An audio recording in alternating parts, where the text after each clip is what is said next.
दोस्तों, प्रत्येक वर्ष चैत्र माह के कृष्ण पक्ष की एकादशी तिथि को पाप मोचनी एकादशी का व्रत किया जाता है। हिंदू पंचांग के अनुसार इस वर्ष अर्थात 2024 में 5 अप्रैल शुक्रवार के दिन पाप मोचनी एकादशी का व्रत किया जाएगा। इस दिन जगत के पालनहार श्री हरि भगवान विष्णु की पूजा उपासना का महत्व बताया गया है। धार्मिक मान्यताओं के अनुसार जो भी भक्त इस दिन विधि विधान पूर्वक पाप मोचनी एकादशी का व्रत करते हैं, भगवान श्री हरि की विधि पूर्वक पूजा अर्चना करते हैं एवं कथा का श्रवण करते हैं, उन्हें सभी पापों से मुक्ति मिलती है। तो आज के वीडियो में हम पाप मोचनी एकादशी व्रत कथा का श्रवण करेंगे।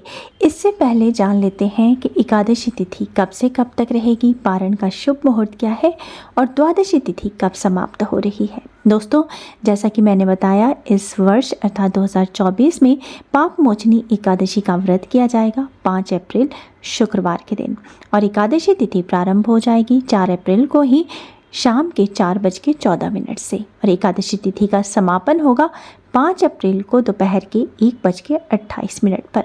वहीं पाप मोचनी एकादशी व्रत का पारण किया जाएगा 6 अप्रैल को, और पारण का शुभ मुहूर्त है सुबह 6:05 से सुबह 8:37 तक। इस बीच में आप कभी भी पारण कर सकते हैं।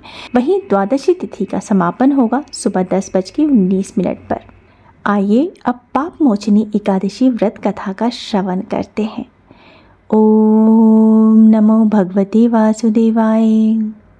अर्जुन ने कहा, हे कमल नयन, मैं ज्यों ज्यों एकादशियों के व्रतों की कथाएं सुन रहा हूँ, त्यों त्यों अन्य एकादशी के व्रतों की कथाएं सुनने की मेरी जिज्ञासा बढ़ती ही जा रही है। हे मधुसूदन, अब कृपा कर आप चैत्र माह के कृष्ण पक्ष की एकादशी के विषय में बताइए। इस एकादशी का नाम क्या है, इसमें कौन से देवता का पूजन किया जाता है तथा इस व्रत का विधान क्या है। श्री कृष्ण, यह सब आप मुझसे विस्तार पूर्वक बताने की कृपा करें। भगवान श्री कृष्ण ने कहा, हे अर्जुन, एक बार यही प्रश्न पृथ्वीपति मंधाता ने लोमश ऋषि से किया था। जो कुछ लोमश ऋषि ने राजा मंधाता को बताया था, वही मैं तुमसे कह रहा हूँ। राजा मंधाता ने धर्म के गुप्तम रहस्यों के ज्ञाता ऋषि लोमश से प्रश्न किया, हे ऋषि श्रेष्ठ, मनुष्य के पापों का मोचन किस प्रकार संभव है? कृपया कर कोई ऐसा सरल उपाय बताइए जिससे सहज ही पापों से छुटकारा मिल जाए। ऋषि लोमश ने कहा, हे नृपति, चैत्र मास के कृष्ण पक्ष की एकादशी का नाम पाप मोचनी एकादशी है। इस व्रत के प्रभाव से मनुष्य के अनेक पाप नष्ट हो जाते हैं। मैं तुम्हें इस व्रत की कथा सुनाता हूँ, ध्यान पूर्वक श्रवण करो।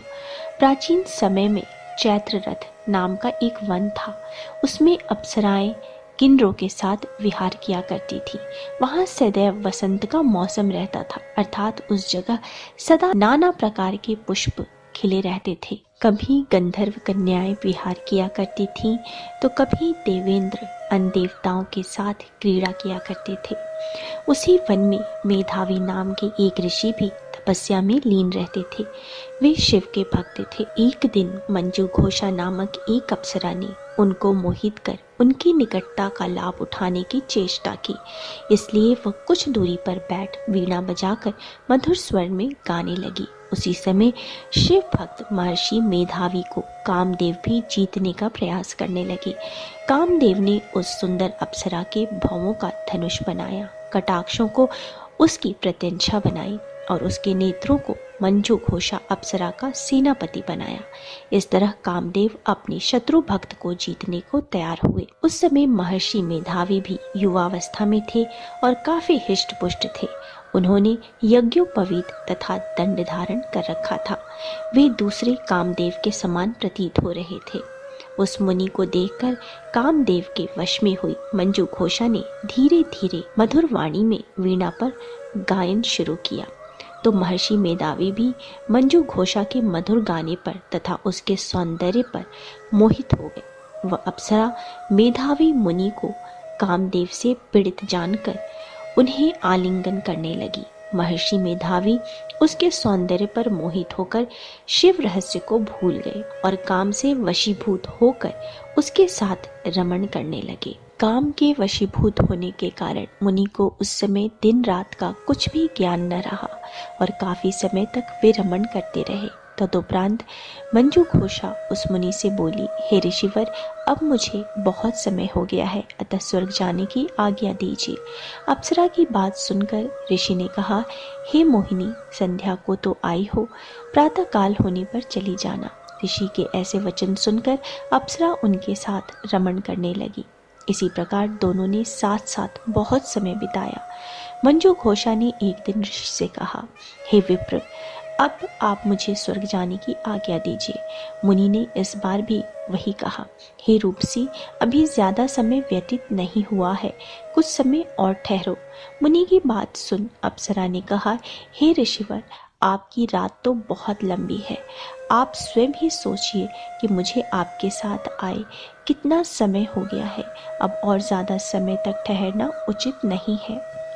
अप्सरा की बात सुन मुनि को समय का बोध हुआ और वह गंभीरता पूर्वक विचार करने लगे।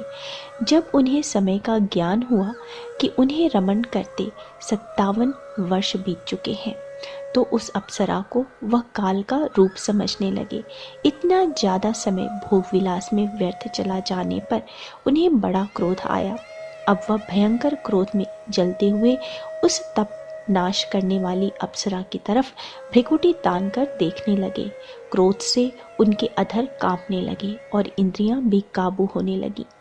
क्रोध से थरथराते स्वर में मुनि ने उस अप्सरा से कहा, हे तप को नष्ट करने वाली दुष्टा, तो महापापिन और बहुत ही दुराचारिणी है, तुझ पर धिक्कार है, अब तू मेरे श्राप से पिशाचिनी बन जा। मुनि के क्रोधयुक्त श्राप से वह अप्सरा पिशाचिनी बन गई। यह देखकर वह व्यथित होकर बोली, हे ऋषिवर, आप मुझ पर क्रोध त्याग कर प्रसन्न होइए और कृपा करके बताइए कि इस श्राप का निवारण किस प्रकार होगा। विद्वानों ने कहा है, साधुओं की संगत अच्छा फल देने वाली होती है और आपके साथ तो मेरे बहुत वर्ष व्यतीत हुए हैं, अतः अब आप मुझ पर प्रसन्न हो जाइए, अन्यथा लोग कहेंगे कि एक पुण्यात्मा के साथ रहने पर मंजू घोषा को पिशाचिनी बनना पड़ा। मंजू घोषा की बात सुनकर मुनि को अपने क्रोध पर अत्यंत ग्लानि हुई, साथ ही अपनी अपकीर्ति का भय भी हुआ, अतः पिशाचिनी बनी मंजू घोषा से मुनि ने कहा, तूने मेरा बड़ा बुरा किया, किंतु फिर भी मैं तुझे इस श्राप से मुक्ति का उपाय बताता हूँ। चैत्र मास के कृष्ण पक्ष की जो एकादशी है उसका नाम पाप मोचिनी है। तेरी पिशाचिनी की देह से मुक्ति हो जाएगी। ऐसा कहकर मुनि ने उसको व्रत का सब विधान समझा दिया। फिर अपने पापों का प्रायश्चित करने के लिए वे अपने पिता चैवन्य ऋषि के पास गए। चैवन्य ऋषि ने अपने पुत्र मेधावी को देखकर कहा, हे पुत्र, ऐसा क्या किया है तूने कि तेरे सभी तप नष्ट हो गए हैं, जिससे तुम्हारा समस्त तेज मलिन हो गया है। मेधावी मुनि ने लज्जा से अपना सिर झुकाकर कहा, पिताश्री, मैंने एक अप्सरा से रमण करके बहुत बड़ा पाप किया है। इसी पाप के कारण संभवतः मेरा सारा तेज और मेरे तप नष्ट हो गए हैं। कृपया करके आप इस पाप से छूटने का उपाय बताइए। ऋषि ने कहा, हे पुत्र, तुम चैत्र माह के कृष्ण पक्ष की पाप मोचनी एकादशी का विधि तथा भक्ति पूर्वक उपवास करो, इससे तुम्हारे सभी पाप नष्ट हो जाएंगे। अपने पिता चैवन्य ऋषि के वचनों को सुनकर मेधावी मुनि ने पाप मोचनी एकादशी का विधि पूर्वक व्रत किया। इसके प्रभाव से उनके सभी पाप नष्ट हो गए। मंजू घोषा अप्सरा भी पाप मोचनी एकादशी का उपवास करने से पिशाचिनी के देह से छूट गई और पुनः अपना सुंदर रूप धारण कर स्वर्गलोक में चली गई। लोमश ऋषि ने कहा, राजन, इस पाप मोचनी एकादशी के प्रभाव से समस्त पाप नष्ट हो जाते हैं। इस एकादशी की कथा के श्रवण व पठन से 1000 गौदान करने का फल प्राप्त होता है। इस उपवास के करने से ब्रह्म हत्या करने वाले, स्वर्ण चुराने वाले, मदपान करने वाले, वैश्यागमन करने वाले आदि भयंकर पाप भी नष्ट हो जाते हैं और अंत में स्वर्गलोक की प्राप्ति होती है। अतः दोस्तों, इस कथा से स्पष्ट विदित है कि शारीरिक आकर्षण ज़्यादा समय तक नहीं रहता। शारीरिक सौंदर्य से लोभ में पड़कर मेधावी मुनि अपने तप संकल्प को भूल गए। यह एक भयंकर पाप माना जाता है, परंतु भगवान श्री हरि की पाप मोचनी शक्ति इस भयंकर पाप कर्म से भी सहज ही मुक्ति दिलाने में सक्षम है। जो मनुष्य सत्कर्मों का संकल्प करने के बाद में लोभ, लालच और भोग विलास से वशीभूत होकर अपने संकल्प को भूल जाते हैं, वे घोर नरक के भागी बनते हैं। सभी जन मिल के बोले, भगवान विष्णु की जय, माता लक्ष्मी की जय, लक्ष्मी नारायण की जय, ओम नमो भगवते वासुदेवाय। दोस्तों, अगर आपको मेरा वीडियो पसंद आता है तो वीडियो को लाइक कर दीजिए, फैमिली एंड फ्रेंड्स के साथ शेयर कर दीजिए और मेरे चैनल को सब्सक्राइब करना मत भूलिए। मिलते हैं नेक्स्ट वीडियो में। So thanks for now, bye bye.